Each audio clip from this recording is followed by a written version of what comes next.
Nabulaga ba kayo? Nagulat ba kayo? Ako din, nagulat.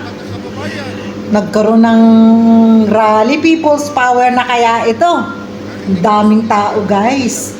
At ito, pakinggan po natin nung ka Arnel Tumanan. Nagsasalita po siya dito sa rally ng iglesia. Pakinggan po natin. Magandang gabi po sa lahat ng ating mga kababayan. Narinig ko sumisigaw kanina ng We Are One. Sigaw nga, We Are One! We Are One! Balik na lang. Bilis ko. Takbo. Mga kababayan, mga kapwa Pilipinong nagmamahal sa ating bayan at sa katotohanan. Ngayon po ay narito tayong muli, hindi dahil sa ano paman, kundi dahil sa atin pong paninindigan. Narito tayo upang ipanawagan ang katotohanan, ang katarungan at ang pananagutan. Hindi lamang para sa ating sarili, kundi para sa ating mahal na bayan. Mahal na bayan. Mga kababayan, kakasuhan na raw po ng Ombudsman Remulla Buying. si Senador Rodante Marcoleta. Sendante, we love you. Ikakaso daw po ay indirect bribery, plunder, mga kasong mabibigat, mga kasong magkukulong sa isang inosenteng tao. ikukulong ng inosente. Payag ba tayo doon, mga kababayan? Hindi! Hindi! Hindi!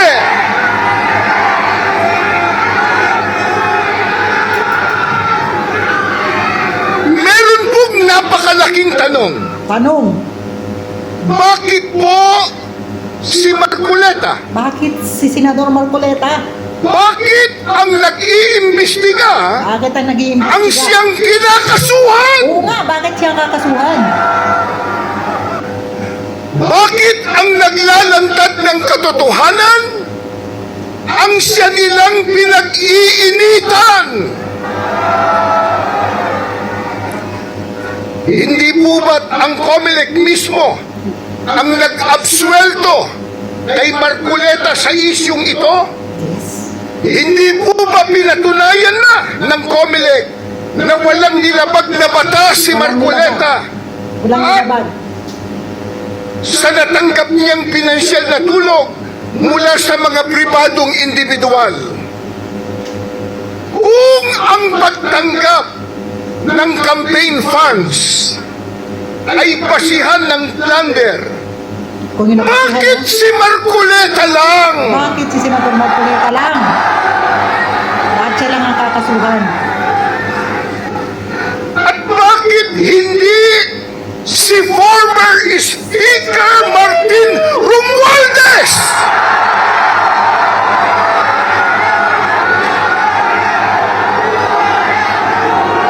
Buwaya, buwaya, buwaya.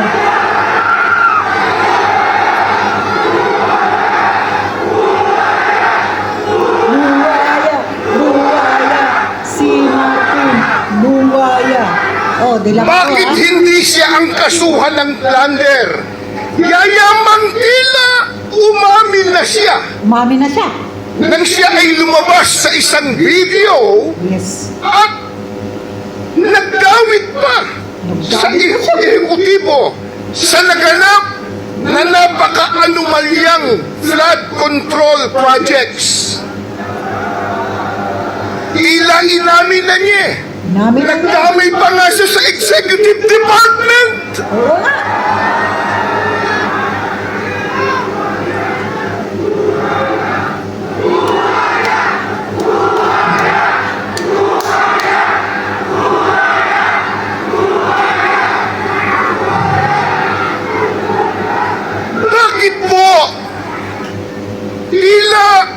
killable ang naging kaso niya.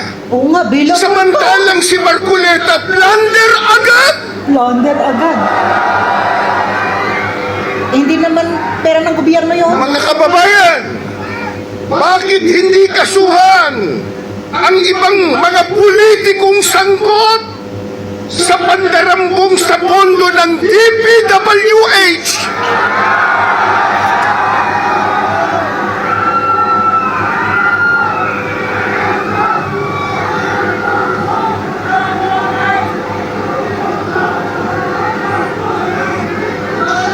Ang dinambog nilang pondo ng DPWH ginamit sa kampanya ng ilang senador ngayon na nasa mayurya. Alam na alam nila kung sino sila, kaya takot na sila po ay maimbestigahan.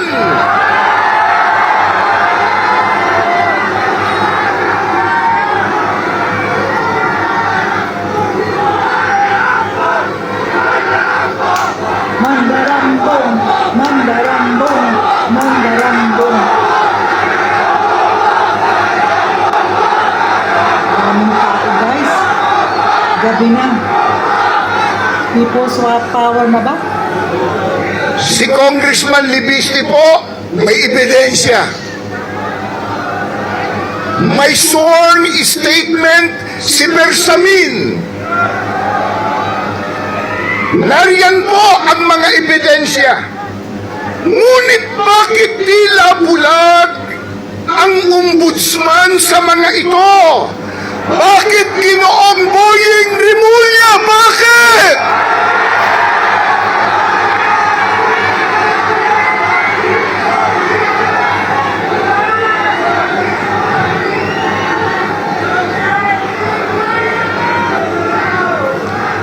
Kaya mga kaibigan at mga kababayan, simple lang ang ating tanong. Bakit si Marcoleta?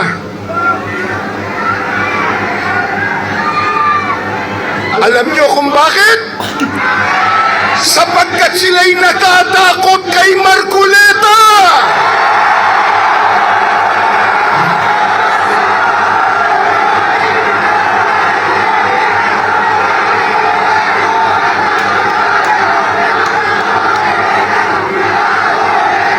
West Senator Marcoleta, Marcoleta, Marcoleta. Natatakot po sila na igiit ni Marcoleta ang investigasyon sa pinakamalaking nakawan sa kasaysayan ng ating bansa, ang flood control scandal. Nakakahiya! Nakakahiya! Nakakahiya!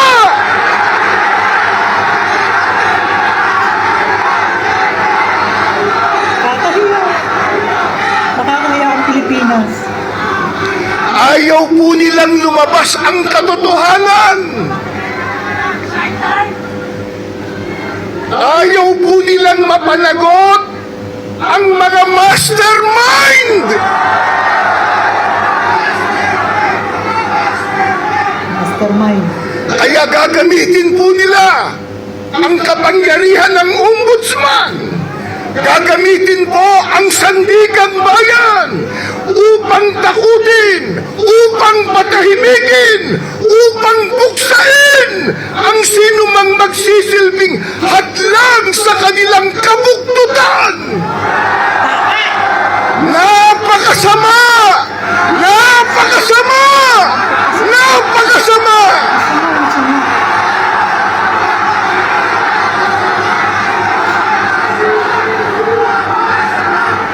Galit na ang tao. Mga kaibigan at mga mahal na kababayan, tandaan po natin, ang selective justice ay hindi po katarungan. Ang selective justice ay injustice. Selective justice is injustice.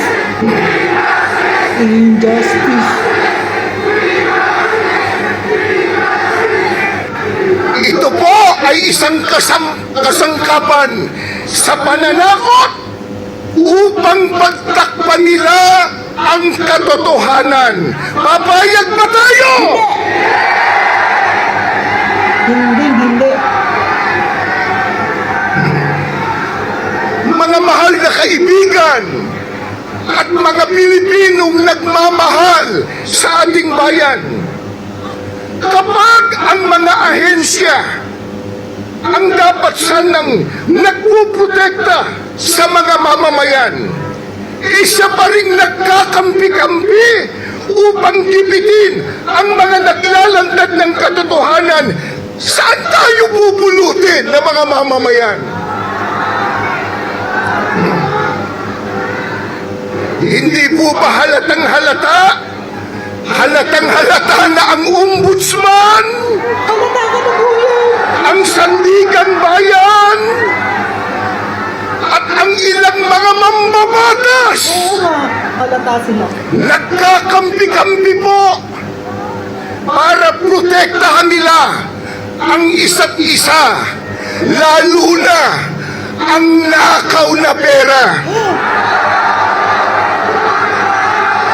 Pero talaga, ugat ng kasamaan. Magnanakaw! Magnanakaw! Magnanakaw! Magnanakaw! Magnanakaw!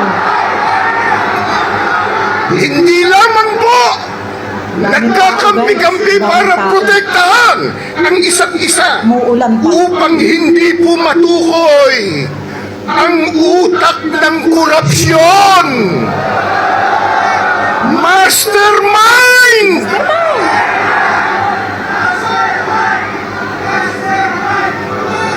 Mga kaibigan, mga Pilipinong nagmamahal sa ating bayan, ito mismo ang dahilan kung bakit tayo narito ngayon. Yun ang dahilan ng rally. Hindi tayo papayag na ang katotohanan ay ilibing ng kasinungalingan. Hindi pwede. Kakalimutan na lang ba? Wag. Hindi tayo papayag Hindi kami papayag. na ang katarungan ay sikilin ng mga nasa kapangyarihan. Kung ngayon, ang tanong muli, bakit si Marcoleta? Bakit si Marcoleta?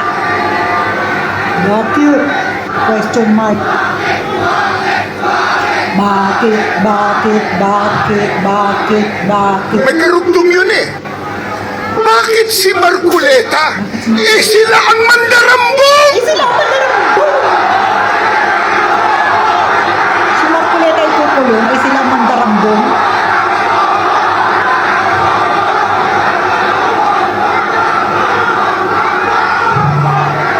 Kaya si Marcoleta, si Senador Marcoleta, dapat ipagsanggalang ang mga kurakot ang dapat kasuhan. Kasuhan, magnanakaw, Ang mandarambong ang dapat ikulong.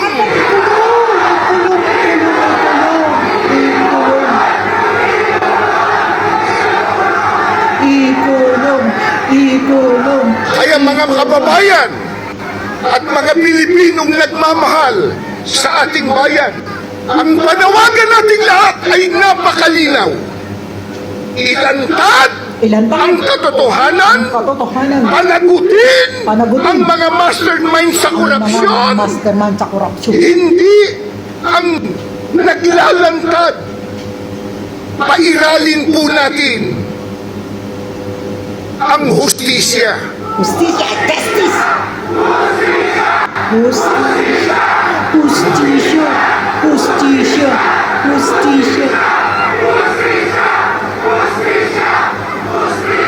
Hustisya at hindi po ang selective justice. Mga kaibigan, mga mahal po naming mga kababayan, tandaan po natin, kung ang inosenteng tao Inosente. ikinukulong nila upang matakpan ang kasalanan ng iba. Ang buong sambayanan ang magiging biktima. Tayo ang magiging biktima. Kaya, Kaya, ulitin natin, ulitin natin. kaya tayo tumitindig po ngayon. Kaya tayo tumitindig. Kaya tayo ay nagkakaisa. Hindi natin hahayaang mamatay ang katotohanan. Sa pamamagitan po ng pananakot nila at ng kanilang pandaraya. Mga kaibigan, mga mahal po naming kababayang nagmamahal sa ating bansa, hanggat may mga Pilipino na hanggang manindigan sa katotohanan, Manindigan tayo. may pag-asa ang ating bayan. Magandang gabi po sa inyong lahat. Mabuhay ang Pilipinas!